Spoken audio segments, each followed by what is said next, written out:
Hey guys, Mike Turnquist here with Seventh Level Real Estate. Excited to present a webinar we put together on some great content. Proof the housing market is still going to surge and continue to go strong, despite what some naysayers may have said. So just a little bit here, we're going to leave question and answer for the end of the webinar. So go ahead and you see the chat box over on that side. So feel free to put your questions and we'll get to them at the end. Thanks again for joining us. So let's get together here. Let's get started. Proof the housing market is strong and will continue to surge. Okay. All right. In case you guys don't know, my name is Mike Turnquist. I'm with Seventh Level Real Estate here at Keller Williams Realty. I'm the CEO and marketing specialist here on our team, and I represent about 14 years of experience. So it's not our first lap around the track. It's not our first real estate cycle. We've seen both ends of the stick here, and we've sold about over 236 homes to date. So love talking about this stuff. It's the only thing that I do, and really enjoy researching the market and letting everybody kind of know what's going on. So things are now kind of heading back to a more normal market than we've seen rapidly, and we're not really used to it in California. We get some big swings, so it's making people feel a lot like we're heading into another 2006. All right, so that is scary when you think about it. People are using words like shift and crisis, and I want to eliminate some of those myths and correct the misunderstanding on those myths and where they're coming from. Okay, so part of the reason there is so much misunderstanding is because there's so much information flowing around, and that information changes rapidly. So let me give you an example here. Now we have a shot of the Wall Street Journal sometime in the beginning of September. Same paper, same day, two different titles. So you're probably going, well, which one is it? Now, I'm not making a political statement here, but there's so much misinformation going on. Trump just happens to be on the cover of this paper. Okay, so in the same well-respected publication, they're putting out two very conflicting messages. Okay, Trump softens his tone. Trump talks tough on Wall Street. So which one is it? You can see how someone might be confused or get very conflicting messages. Okay, now let's bring this to the world of real estate. Here's an example in the housing industry. Again, two different headlines. If I was reading this publication and I was thinking about buying a home in California, I would be really confused. California home sale prices come tumbling back down to earth. Okay, and then 8 days later, California home sales gaining momentum, posted fourth straight annual increase. All right, the home buyers are trying to get as much information as possible, and they just don't know which way is up. They don't know which way is right. Okay, so there is so much misinformation out there, and everybody is getting a lot of it. So really, who can you trust? What can you trust? And that's the very difficult situation that we are worried about at this point, you know, when buying and selling a home. You just don't know who you can trust. Okay, you need a real estate professional that you can trust so that you know they know the market and they can take your largest asset that you own and educate you as to what to do with that asset. Now we're talking about pricing, terms, and value. Okay, that's a lot of trust. We need to take the doubt away. Okay, doubt leads to fear, and fear leads to paralysis. Okay, so it's very important that you find someone that you can trust. So hopefully you guys trust me. That's the idea, right? All right, so what we're going to learn today, okay, ladies and gentlemen, I believe we're going to finish this year off as one of the best years in the last decade. And I also believe next year will be even better. What I don't want you to do is get in the trap of reading into all the negative headlines. If we believe, then we, believe those negative headlines, we can create a self-fulfilling prophecy. Okay? So, number one, home prices are not at balloon levels. Housing affordability is far better level than historic norms. We hear a lot about, well, who's affording these homes? Home sales are going to increase, not decrease, over the next 18 months. And we're going to obliterate the mistaken idea that we're on a verge of another housing crisis. That's the main point right there. And how we will continuously build and rebuild inventory of saleable listings through 2016 and 2017. Okay. All right. Let's talk about home prices. Home prices are not at balloon levels. Okay. I understand the concern. Okay. Let's take a look at the graph here. Like the graph in front of you, we're following the same pattern. It's kind of a roller coaster. Okay. What goes up, what goes down, and then it came sliding down in 2006, 2007. You can see that sharp decline, and then it started to go up the mountain again. So we're looking at pricing approaching levels of 2006. So if you look at 2016, that bar is pretty close. Okay. I see what people are feeling. Okay. So when we hit the peak, we'll supposedly come sliding down again. I get that logic, but 2006 was definitely an anomaly. Okay, there was a correction that happened. Prices came up way too fast and came down too fast. Okay, but let's assume for a second that that did not happen. Let's go back to the year 2000 and let's add normal appreciation. Okay, normal appreciation is about 3.6% per year. That's normal. That's healthy. Okay, instead of a boom and a bust, you see where prices would be like if things went up normally. What you can see is that in reality, prices today would be much higher if we had normal appreciation. You can see we are reaching the top of the blue line, but prices are not completely way out of whack. They appear to be, right where they should be. And you hear people saying this is going to be a shift. And what they mean is that the appreciation is going to slow, but prices are not necessarily going to depreciate. That's the type of shift that we're looking into. Okay. All right. We don't necessarily like to talk about opinion, but we like to talk about studies that make sense and like the home price expectation survey. Okay, so this is a quarterly survey done by over 100 industry experts. And they asked these experts what the prices are going to do in the next 5 years. Now, if we asked 100 people how many jelly beans are in a jar, that's what this is like. Okay, that's what the home price expectation survey is. Okay, so let's take a look at what the average is. It will go back to normal. Okay, as supply goes up, the appreciation will slow and might even drop to less than normal. What you won't see on this graph is any red bars that show a negative number. No depreciation. Now, I understand at some of the highest price points, people are have to lower their asking price, but this isn't necessarily them losing money. They just had their wish price way up so high that they had to adjust it. It doesn't mean that they're losing money on their house. They're still getting more than they paid for it. So just make sure you understand that. No one is calling for a depreciation of pricing, just a slowing of appreciation. So you can see 4.5% drops to 3.6, right around normal, 3.2, 3.1, very close. And then the slowing of the market around 2020 projected is going to be about 2.9, but it is still going up. Okay, so let's take a look at where we think pricing will be by 2020.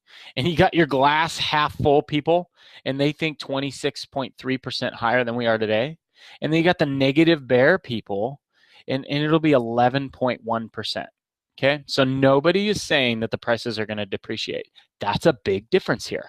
Okay, 2020, even at the worst case scenario, according to the home price expectation survey, prices are still going to be 11% higher than where they are today. All right, housing affordability. Okay, there's a lot of people talking about housing affordability. People are saying houses are so expensive now. How can the average person afford a home anymore? Okay, so let's talk about that. Number one, all right, let's take a look at what the affordability index actually is. Here's a quote from the National Association of Realtors, and these are the people who actually put out the affordability index. The Housing Affordability Index measures whether or not a typical family earns enough income to qualify for a mortgage loan on a typical house at the national level based upon the most recent price and income data. So basically, a value of 100 means a family earning the median income earns enough to qualify for a mortgage on a median priced home at the time. Anything above 100 means the family has more than enough to qualify. The higher the score, the easier it is, right? Okay, so the higher the index, the better it is. Easier it is to afford a home. Now let's understand what that definition looks like on a graph. Okay. Now you see, if someone is looking at this graph, you could see why they would say that housing affordability is low. But that is only if you compare the last 7 years. It's important to understand what happened during those 7 years. Okay. So starting in 2009, distressed properties skyrocketed to 1 out of every 3 sales. They were tough to avoid. They were everywhere. Tons of those properties were selling at 50% of value, cascading other homes on the market.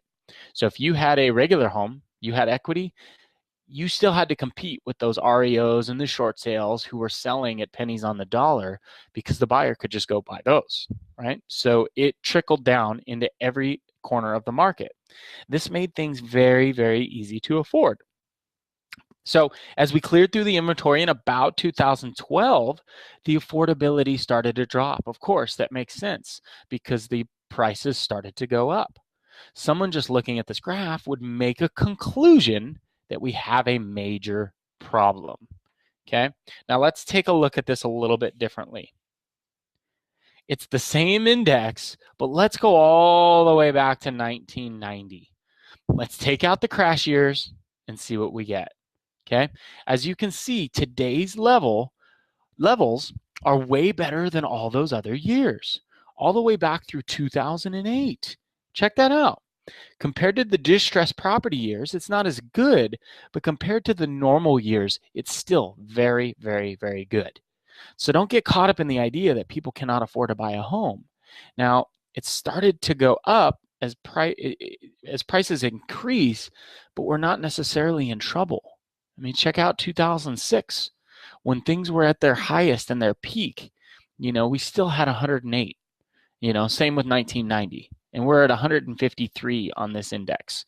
So let's take a deep breath and know that we're doing good. Okay.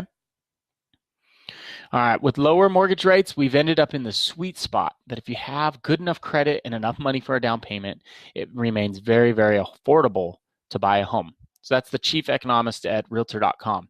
And locally here, we have access to fantastic zero down payment programs like the USDA and the VA if you're a veteran. Really works out really well for some people.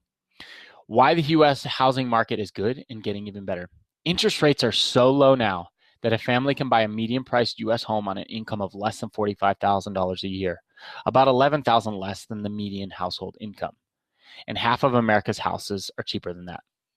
So obviously you have to adjust for California because our housing prices are significantly higher than other parts of the country, but definitely not anywhere near trouble. Okay.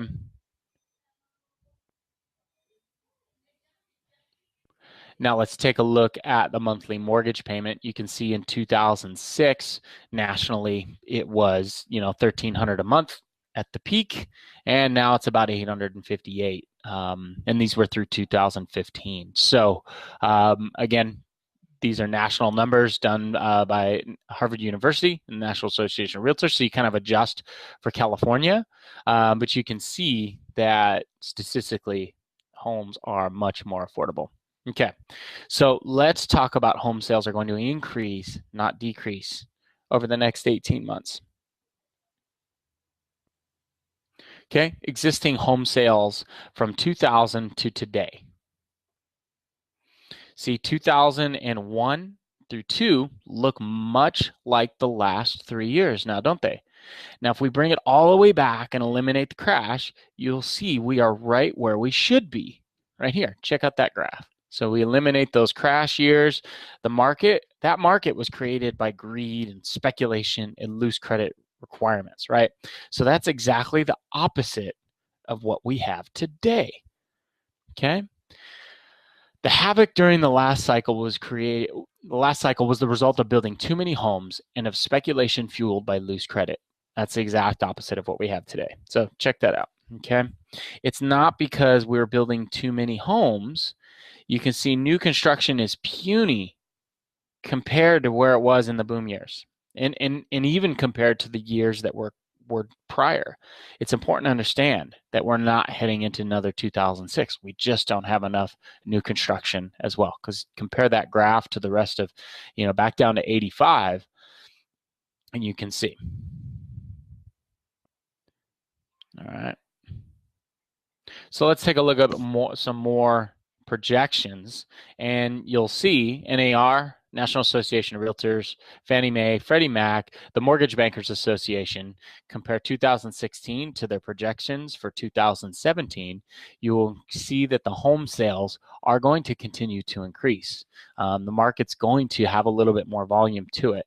They all agree that we're going to finish this year strong, and we're going to have an even better next year. And these are very big industry experts. So if you want to believe the naysayers, you might regret it later on here. Okay, so let's take a look at credit. I'm gonna just, this is get rid of that idea that we're on the verge of another housing crisis. Okay, let's talk about credit, right? Here's an index put out by the Mortgage Bankers Association. Some will say that this graph is looking too easy, right? We are making mortgages too easy and heading back to where it was before. Because you can see in 2013, it was low, and now it's just kind of skyrocketed here, right? Are we making mortgages too easy? Are we heading back to the way it was before? Well, let's take a look. Let's take this orange section of the graph. I'm going to put it on a much larger graph going back to pre-bubble times. Check this out. Look at that graph. Okay, historic data for mortgage credit availability. Now that goes all the way to June of 2004, and you can see where it peaked in 2006, right? So we're nowhere near 2005, 2006. We're not even to the point where we're in 2004, going back to the pre-bubble times. We're barely coming off of the bottom. So when people are talking about mortgages being too easy to get, you can kind of show them this graph. And this is what is actually happening in the market. Okay, so the people who are getting the loans are actually qualifying for them versus before, where you could state your income and get a loan based off of pure speculation, right? Momentum is likely to carry us through the remainder of this year, so we end up with the best year in home sales in a decade. And this is despite having limited inventory and rapidly rising prices in many markets. That's a quote by Freddie Mac there. Okay. All right. How are we going to continuously build and rebuild inventory? Okay. I think prices are going to slow because I believe the inventory is coming. I hope so, right? We need as many saleable houses because the demand is still very high. There is no longer the pent-up demand for purchasing, right? People are complaining that they can't find a house. Every time we represent a buyer, especially in that, below 450 now, there's just nothing available, and they just are constantly waiting for something new to pop on the market. They can't find a house. So there is not demand for purchasing a house, but there is definitely demand for selling a house. Okay, pent-up seller demand. It used to be people stayed in their home about 6 years. You can see that graph is very consistent up until 2008. And then when the market fell out, people were staying in their homes even longer. So it went all the way from 6 homes down to up to 10 in 2014. Now, fortunately, it's dropped back down a little bit to 9, but you can see there is just so much built up demand for people who want to sell their home, but maybe they didn't really know that they could. Okay, so if you want more data, more information, we're going to talk about, we post a lot of this data to our website and our Facebook page. We keep the blog going with a lot of charts, but what we really want to make available is our new fall 2016 sellers and buyers guide. So this is going to take a lot of these tables and charts, go more in depth, and give you more details on what the housing market's going to be like if you're considering buying a home, if you're considering selling a home. So, and we make these available for free.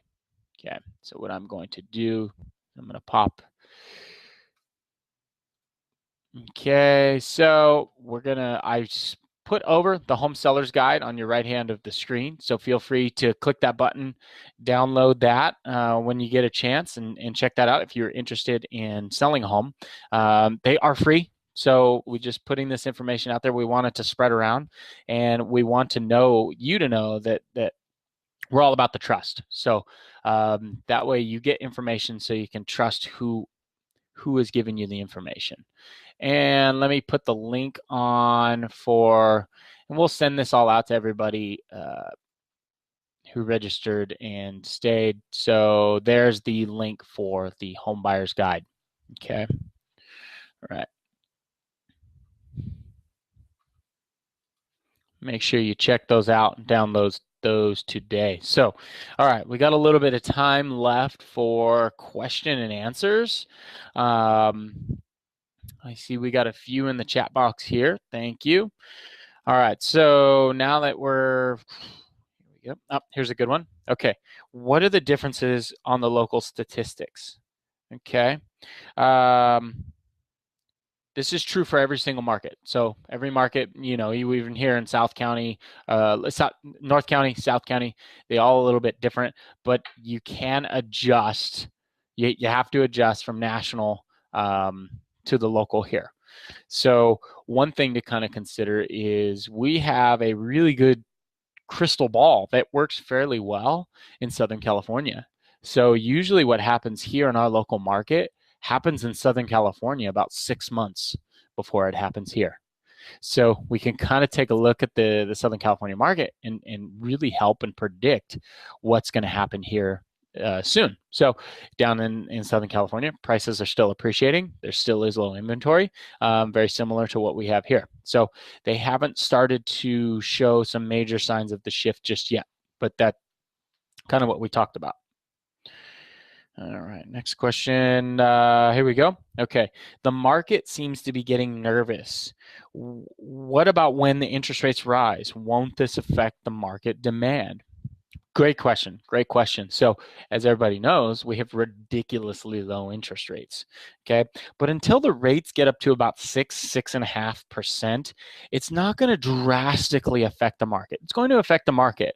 But we still have to get through that 4 to 5% interest rate. So, when I bought my first house, interest rates were at 7.5%. And that was a great rate back then. Okay. And so it's just all a matter of perspective. So as increase in the flip side, as rates increase, it will create more demand in the short term to prevent a higher rate in the future. So when rates start to tick up to 4.5%, more buyers are even going to jump in the game again to prevent them purchasing at 5%. Okay. So they're gonna build into the market before the interest rates go higher. And that's what's going to happen. It's going to create that a little bit more urgency. Okay. All right. Next question. Is there a slide for mortgage availability in the millions? Not really sure what you mean by that, but no, that the mortgage slide was an index. So it wasn't delivered in volume, but more on a level of availability. All right. And that looks like that's about it. So thanks everybody for joining us on Proof the Housing Market will continue to surge. If you guys have any questions or want to discuss this, personally, how this affects you as a home buyer or a home seller in the near future, and maybe try to plan a move at some time, you always can reach us at 805-591-8107. You can call us, email Mike at 7th Level RE. We're always here to kind of help you out, but definitely keep checking our website and our Facebook page. We're constantly posting new content here. And if you guys have any other questions or concerns, let us know. But thanks again for coming on, and we appreciate your time.